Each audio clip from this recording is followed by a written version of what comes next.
I'm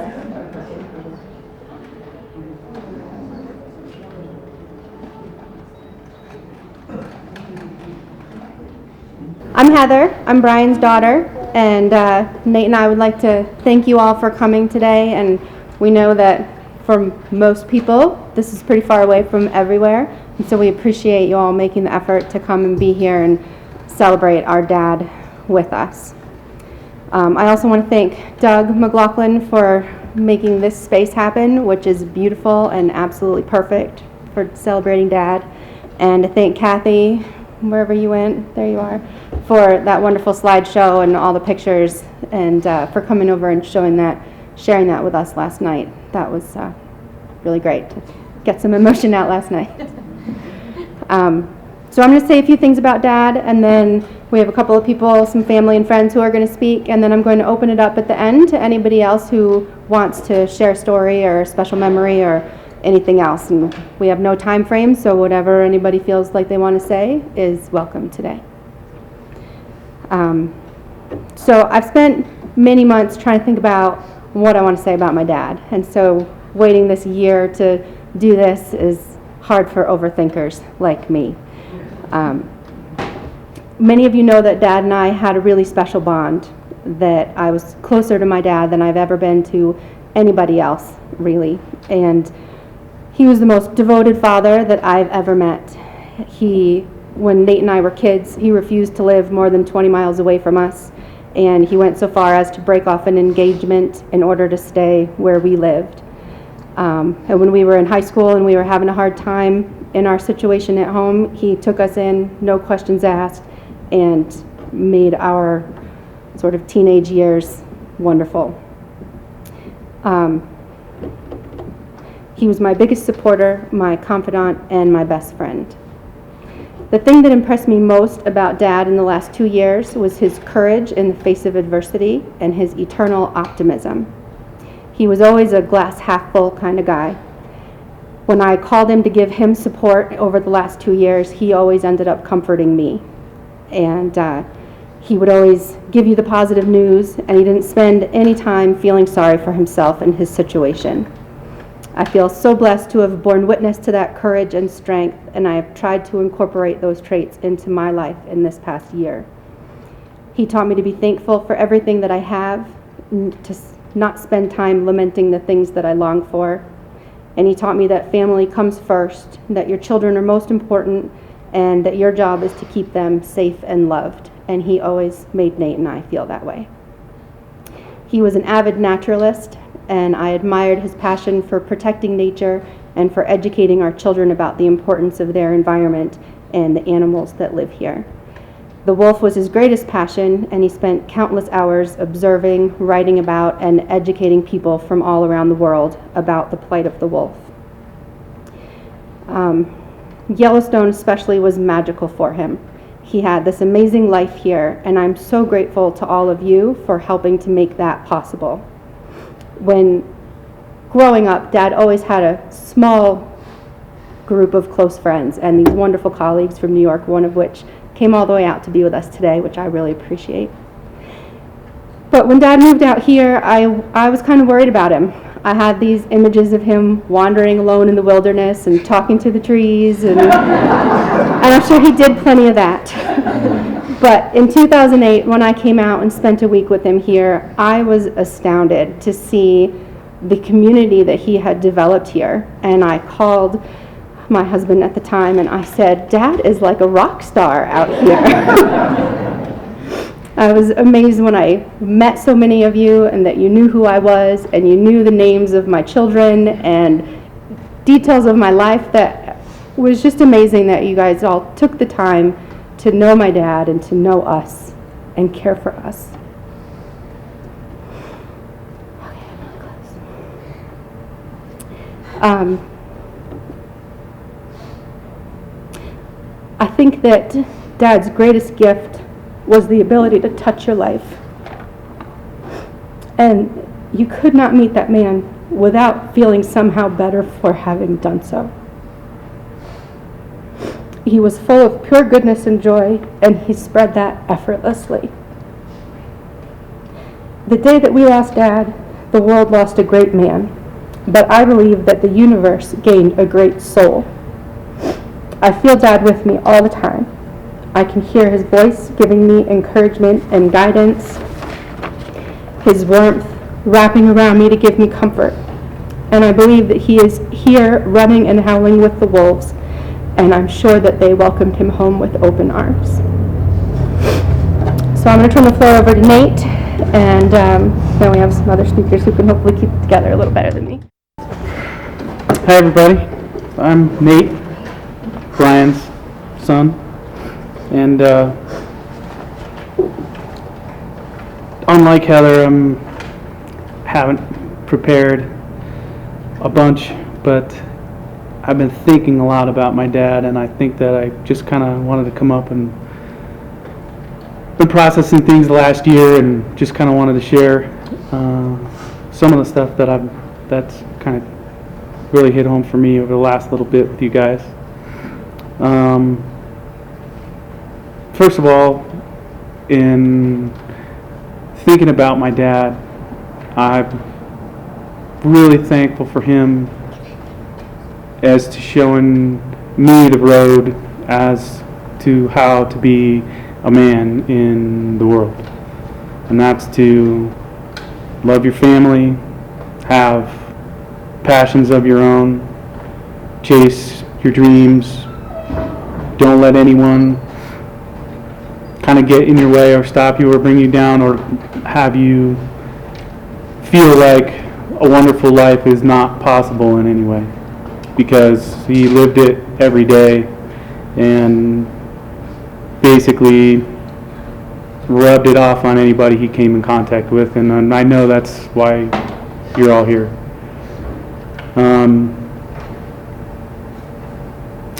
There's probably only a handful of male role models in my life who I'd really like to try and model mine after, and it's really cool that my father is one of those, and has really, in the truest definition, been my superhero.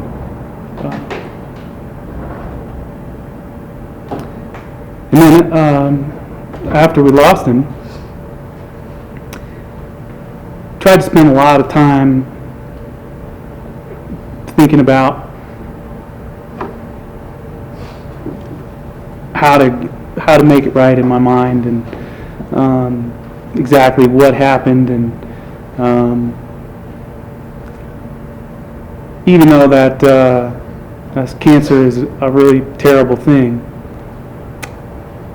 having gone through it, watching him go through it, carrying himself high, keeping that positivity, elevating above everybody else, and like Heather said, when people would come and comfort him, and myself included, he would always be the one it's going to happen the way it's going to happen, and it's going to be okay, and we've got time, and we're going to enjoy it.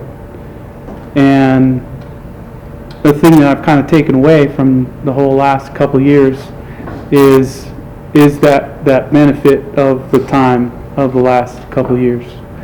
I can remember driving countless times over the Cascade Mountains at 5 o'clock in the morning to get to the clinics in Portland, and just talking, watching the sun come up on the mountains, and those drives that we had. That was a pretty special time. And even in the clinic, looking out the windows at the Willamette, he was always positive and always here. He was always here in spirit, in his place, always full of stories of what he saw and who he saw it with, and always planning. Next time I'll be back. He would get back from a trip. He would love to be with us, but he's always planning his next trip out here. And really, he was a man that had kind of three big parts to his life, and one of them was family, was us, and you guys, the grandkids, and you guys, and that his dedication to us was pretty amazing example of how it's supposed to be. And then the other was his Yellowstone life, and that's why we're here. And it's so important to him, and you are all so important to him. And it fed him and it made him bright, and those first two parts were the main fuel for the third part of his life, which is his writing and his work. And he knew he was so rich in his family, and he was so rich in his Yellowstone, that his main drive in his work was to create that richness that could be shared with other people, so that might rub off on them. And so his dedication to that was also really impressive. And so I just want to thank you guys for being a huge part of his life and for giving him that richness and for sharing that with him. And I know that he's affected all of you guys, but he would want you to know exactly how important and how much of a part of everything that he did that all of you were. And so, kind of on his behalf, I do want to say thank you to his Yellowstone family. Good afternoon.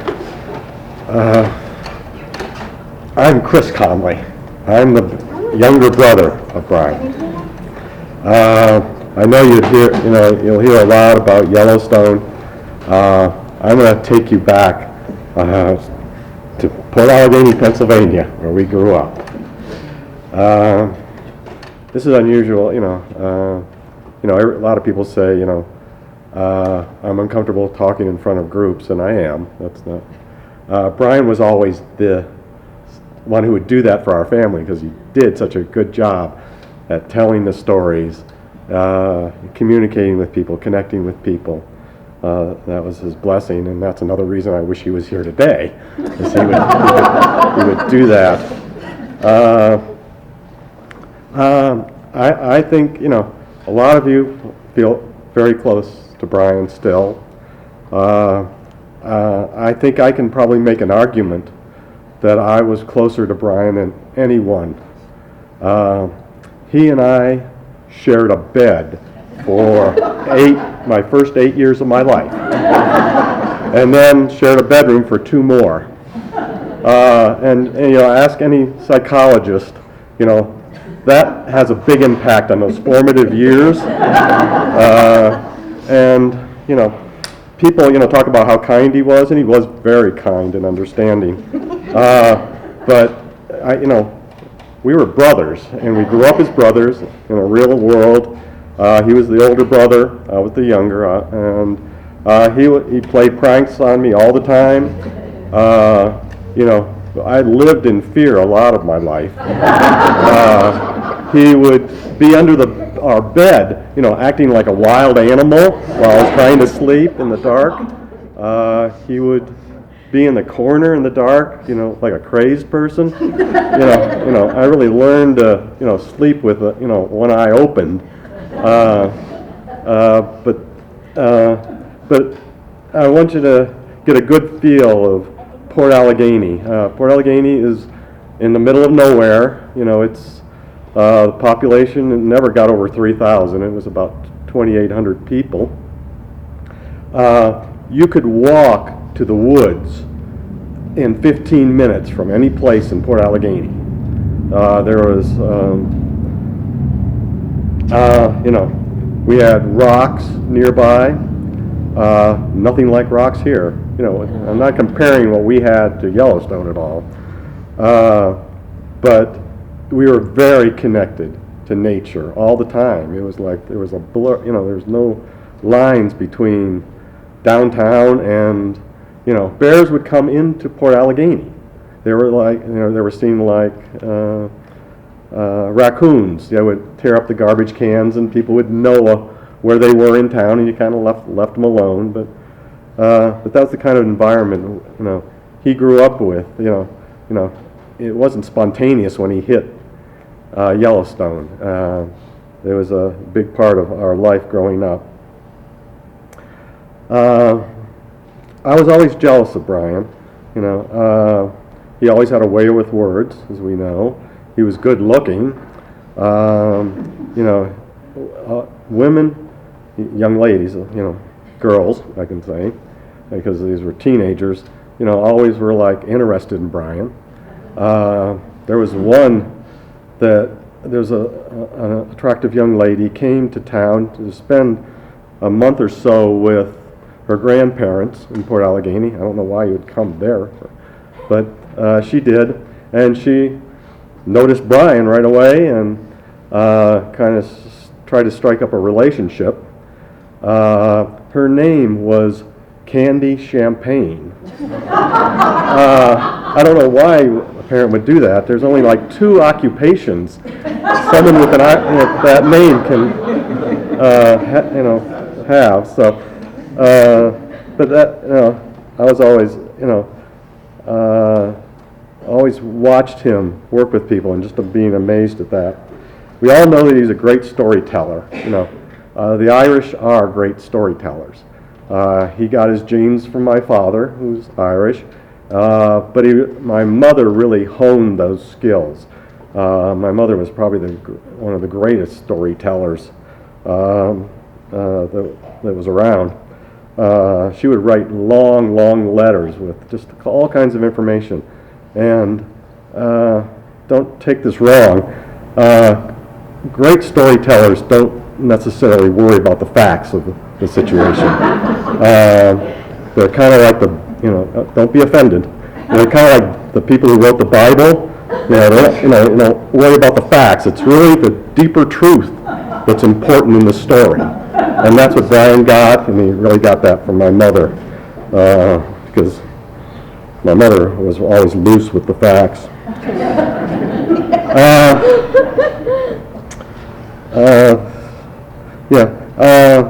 You've heard from Heather and Nate.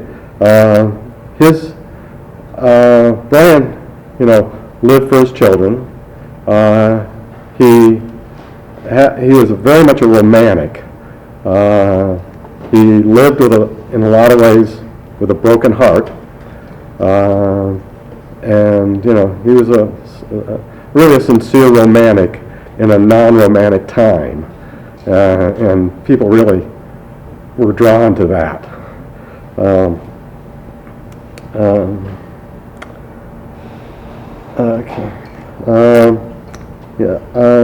I think I'm going to kind of pull this to an end. I just wanted to give you a sense of what it was like to grow up with Brian. And I still think of Brian, and I miss him greatly. I recently my wife's a teacher, and she sent me off to the teacher supply store, and I was there getting something for her, and around the school supply store, there was these posters that you hang in classrooms to kind of motivate you, particularly while taking these all these tests that you have to teach to, and those tests teach to facts. They teach students facts, and you take tests and regurgitate them. And Brian would be happy with me discussing this, because he and I would discuss how bad that is for education. That there's facts, and then there's deeper truths, and he really understood that, and that's a lot of what his writing's about, and a lot about his storytelling is about those deeper truths. But one of the posters in this teacher supply store was a quote from Benjamin Franklin. And it was a very short quote. Let me just read it to you. He said, "Either write things worth reading or do things worth writing." And Brian did both. And again, I miss him greatly. Thank you very much. Well, good afternoon. My name is Bill Galowski, friend of Brian's, and my wife Kathy Galowski. Please raise your hand, Kathy. We were friends of Brian's from Bend, Oregon, which is where Brian called home when he wasn't here in Yellowstone. You've heard a lot about the family man of Brian, and Brian was a lot of different people, like most complicated people. The family side, the Yellowstone side. Well, I can give you a touch of what he's like in the Bend, Oregon side. Brian and I were actually meant to be friends. And it's kind of funny how as you go through life, you meet some people, and sometimes it was meant to be. Something clicked, it was supposed to happen, and that's the way it was with Brian and I. The way I can best describe it is the way we did meet.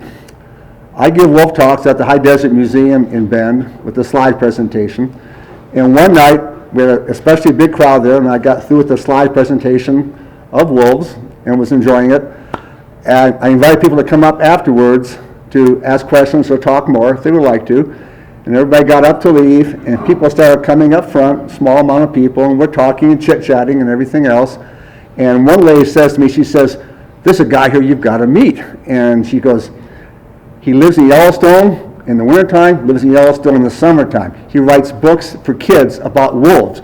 I'm thinking, you've got to be kidding. A guy like that is, and she goes, "He lives here in Bend," and my heart is racing like, who? And she goes, "His name is Brian Connolly. He's here somewhere. He's got a ponytail."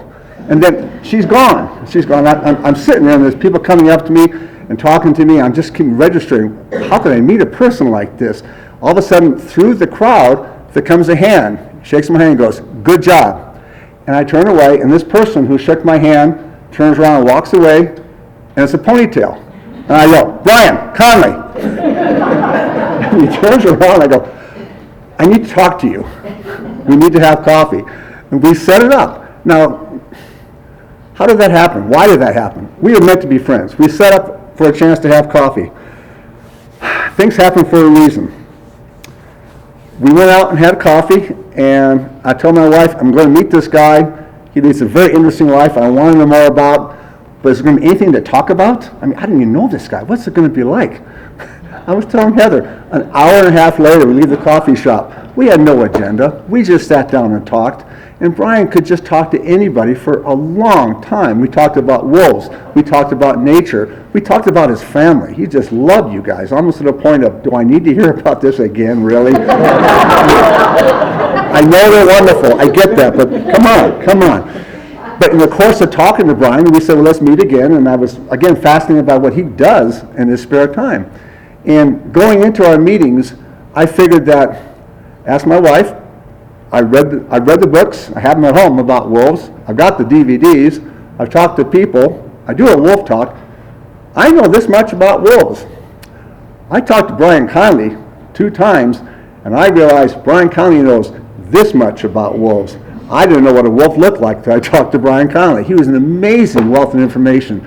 And for that, I'd like to give thanks to all of you who helped teach him along. He mentioned you in his books a lot, because you really did bring Brian along through what it's like to learn about wolves. Just a wonderful bunch of information. In the course of our relationship, we both learned we like something else in the world. We love to gather firewood. I have a wood stove, Brian has a wood stove. So every fall we get a permit and go out and gather wood together. And one time we met for coffee, again, and he was so excited. He couldn't wait to get in there and talk about it. So I go, "What is it?" He goes, "You won't believe what just happened." I go, "What?" He goes, "Nate and Trish are putting in a wood-burning fireplace." He was so excited. He goes, "They were going to do gas, but I've been working on them. It's a renewable resource. You've got to do wood." And he was just he was proud of that. So thank you for putting in the wood-burning fireplace.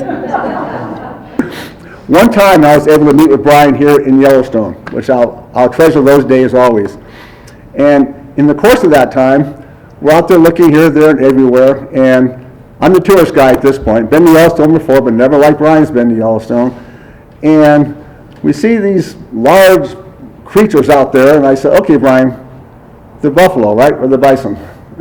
What's the difference?" And he looks at me with that cute little Irish smile of his, and he goes, "Bill, Buffalo's a city in New York." Okay, I get that. Buffalo's a city in New York. I'm sorry for the, so I will make that mistake again, but it was fun. And this is a true story. I had a dream 2 weeks ago. I was coming in Yellowstone National Park. And at the entrance to Yellowstone National Park, there was a sign, help wanted. There was an opening. We need a naturalist / wolf watcher. And you had to have a yellow stool. The yellow step stool is what Brian was known for.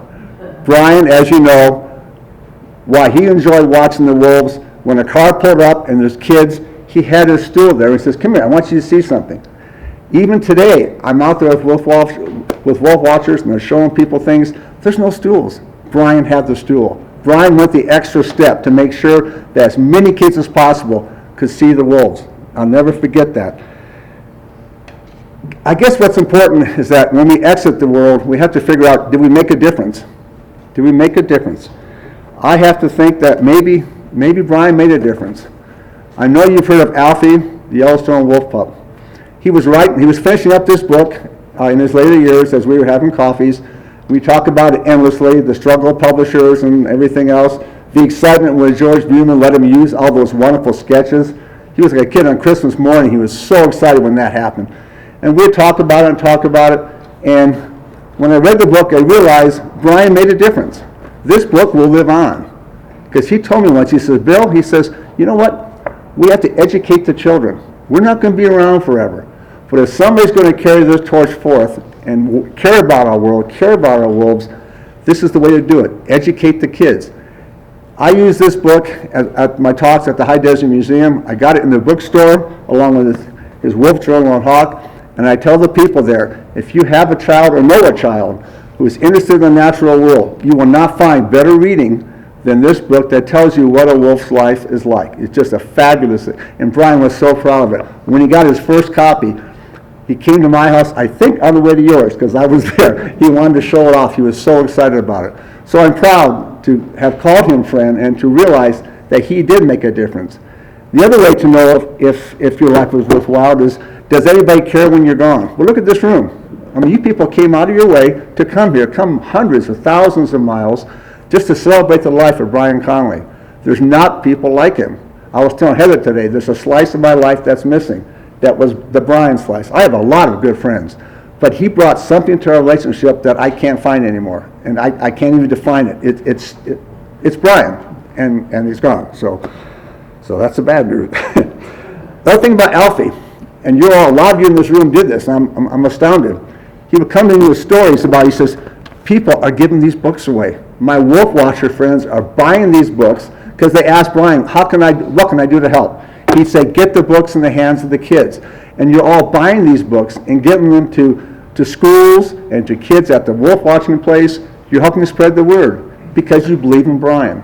And that's what greater tribute could we possibly have. So something kind of fun. At the end of Brian's illness, obviously he was not doing well. This was a terrible thing. Met for coffee one day and he says, you know, I'm so tired of what's happening to the wolf in other states. I'm thinking about planning some marches on the capitals to the other states. I said, really? He goes, we've got to do something. We've got to do something. So let's none of us lose that spirit that Brian had. Let's none of us lose that hope. Let's not lose that fight. And I'd like to end this by something that Brian wrote in the covers of many of his books.